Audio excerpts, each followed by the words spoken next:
ದೇಶ್ ಪ್ರಭು ನ್ಯೂಸ್ಗೆ ಸ್ವಾಗತ.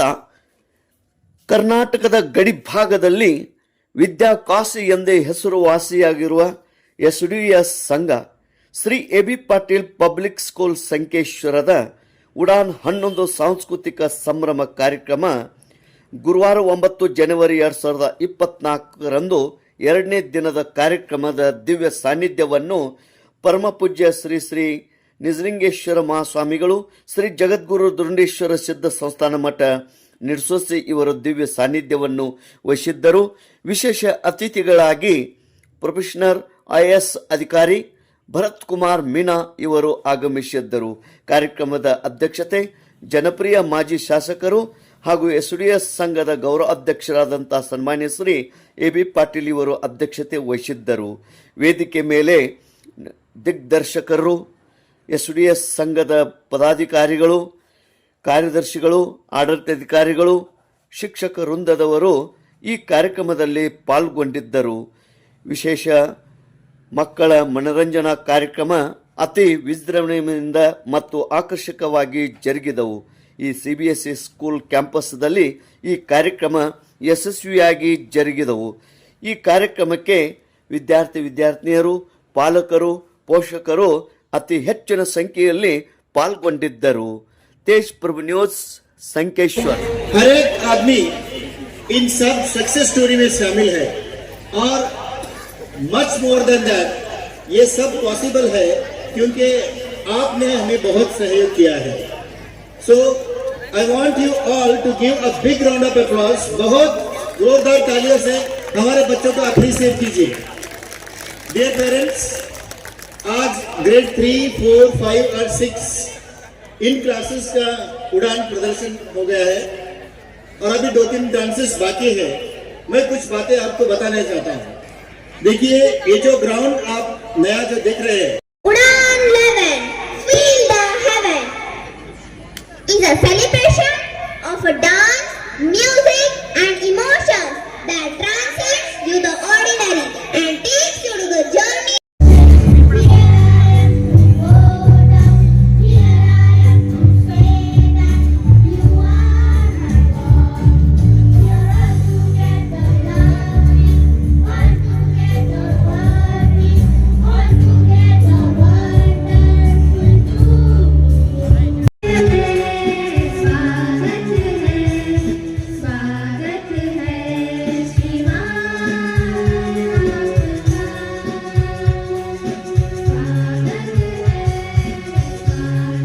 Parents of right. So looking at all the young students, head boys, head girls, it all reminds me of my school time when I was in school and what all we used to do, activities and all. To be present here, I don't actually know what all do you like 10 years down the line, where all you will be, what kind of motivation do you need right now. But I'll share my story that how did my career progress went on when I was there. So I came from a district called Karoli in Rajasthan, which is a very small district in Rajasthan, very backward district. But luckily I was fortunate enough that I got my schooling in an English medium school, which is a relatively very good school. So I did my 10th and all. I was an average kind of student in my school.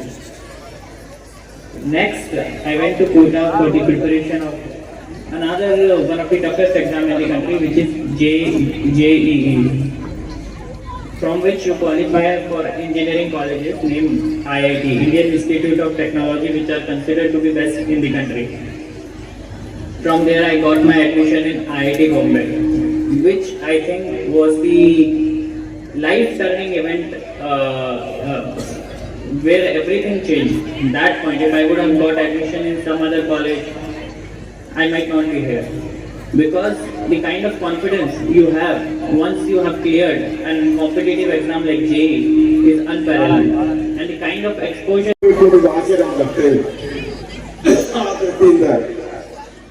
ಮುಂದಿನ ದಿನಗಳಲ್ಲಿ ನಾವೆಲ್ಲರೂ ಕೂಡ ಈ ಶಿಕ್ಷಣ ಸಂಸ್ಥೆ ಹಲವಾರು ಇವತ್ತು nursing college start ಮಾಡಿವಿ, ಇಂಡಸ್ಟ್ರಿಯಲ್ ಫಾರ್ಮಸಿ ಸ್ಟಾರ್ಟ್ ಮಾಡ್ತೀವಿ, ಪ್ಯಾರಾಮೆಡಿಕಲ್ MBAಗೆ ಮಗನಾದ ಇಲ್ಲಿ ಒಂದೇ ಒಂದು ಉದ್ದೇಶಪ್ಪ ಅಂತಂದ್ರೆ ನಮ್ಮ ಮಕ್ಕಳಿಗೂ ಕೂಡ ಅವಕಾಶ ಸಿಗಲಿ. ನಮಗೆ MBA ಸೀಟ್ ಸಿಗುವುದಿಲ್ಲ. ಈ ಸಲ 10 ಹುಡುಗರು ತಿರುಗುವುದೇ ನಮ್ಮಲ್ಲಿ. ಬೆಳಗಾವಿ ಕಾಲೇಜಲ್ಲಿ ಕೂಡ ಇವತ್ತು ಸೀಟ್ ಖಾಲಿ ಅದ. ಅದಕ್ಕೆ ಹಾಕಿದ್ದೀನಿ ಒಂದು ಇದಕ್ಕೆಲ್ಲರೂ ಕೂಡ ಅವತ್ತು ನಾವು ಬೋರ್ಡ್ ಆಫ್ ಮ್ಯಾನೇಜ್ಮೆಂಟ್ ಕಾರಣ ನಾವೆಲ್ಲರೂ ಕೂಡ ಮಾರ್ಗದರ್ಶನ ಅವರಿಗೆ ಸಪೋರ್ಟಿಂಗ್ ಅಷ್ಟೇ ಕೊಡಿಸುವಂತ ಶಿಕ್ಷಕರಿಗೆ ಈ ಶ್ರೇಯಸ್ಸು ಸಲ್ಲಬೇಕಾಗುತ್ತೆ. ಬಹಳ ಒಳ್ಳೆಯ ಕೆಲಸ ಮಾಡ್ತಾರೆ. ಅವರಿಗೆ ಮತ್ತೊಂದು ಪ್ರಿನ್ಸಿಪಲ್ ಮತ್ತು ಎಲ್ಲ ಶಿಕ್ಷಕ ಬಳಗಕ್ಕೆ ಇವತ್ತು ಎಲ್ಲಾ ಪ್ಯಾರೆಂಟ್ಸ್ ಇವತ್ತು ನಾವು ಭಾಷೆನೇ ಕೇಳಕ್ ಬರ್ತಿಲ್ಲ. ನಿಮ್ಮ ಮಕ್ಕಳ ಚಟುವಟಿಕೆಗಳನ್ನ ತಮ್ಮ ಮನರಂಜನೆ ಕಾರ್ಯಕ್ರಮಗಳನ್ನು ನೋಡಕ್ ಸಂಸ್ಕಾರವನ್ನು ಕಲಿಯುವಂತಹ ಒಂದು ಅವಕಾಶವನ್ನ ಇಲ್ಲಿ ವ್ಯವಸ್ಥಿತವಾಗಿ ಮಾಡ್ತಾ ಇದ್ದಾರೆ. ಅದರ ಪ್ರತೀಕವಾಗಿ ಇವತ್ತು ಕಾರ್ಯಕ್ರಮ ನಡೀತಾ ಇದೆ. ಉಡಾನ್ 11ನೇ ವರ್ಷದಿಂದ ಈ ಕಾರ್ಯಕ್ರಮವನ್ನ ಬಹಳ ಅಚ್ಚುಕಟ್ಟಾಗಿ ನಡೆಸ್ಕೊಂಡು ಬರ್ತಾ ಇದ್ದಾರೆ. ತಮ್ಮ ಮಕ್ಕಳು ಕೂಡ ಏನ್ ಮಾಡಿದ್ದಾರೆ ಈ ವರ್ಷದಲ್ಲಿ ಅನ್ನುವಂಥದ್ದನ್ನ ನೋಡಿಕೊಳ್ಳಿಕ್ಕೆ, ಕಣ್ಣು ತುಂಬಿಕೊಳ್ಳಿಕ್ಕೆ ತಾವೆಲ್ಲರೂ ಬಂದಿದ್ದೀರಿ. ಈಗಾಗಲೇ ಮೀನಾ ಸರ್ ಹೇಳಿದಾಗೆ ನಮ್ಮ ಸ್ಕೂಲ್ ಡೇಸ್ ಕೂಡ ಇವಕ್ಕೆಲ್ಲ ನೆನಪು ಬರ್ತದೆ. ನಿಮಗೂ ನೆನಪು ಬರ್ತಿರ್ಬೋದು. ಆ ಮಕ್ಕಳ ಜೀವನದಲ್ಲಿ ಇದೊಂದು ಉತ್ತಮವಾದಂಥ ಗಳಿಗೆ ಅವರು ಆನಂದಿಸಿ, ನೀವು ಕೂಡ ಆ ಮಕ್ಕಳ ಆನಂದದಲ್ಲಿ ಭಾಗಿಯಾಗಿ ಮತ್ತು ಈ ಕಾರ್ಯಕ್ರಮ ಅಚ್ಚುಕಟ್ಟಾಗಿ ವ್ಯವಸ್ಥಿತ ಮಾಡಿದ್ದಾರೆ. ನಾನು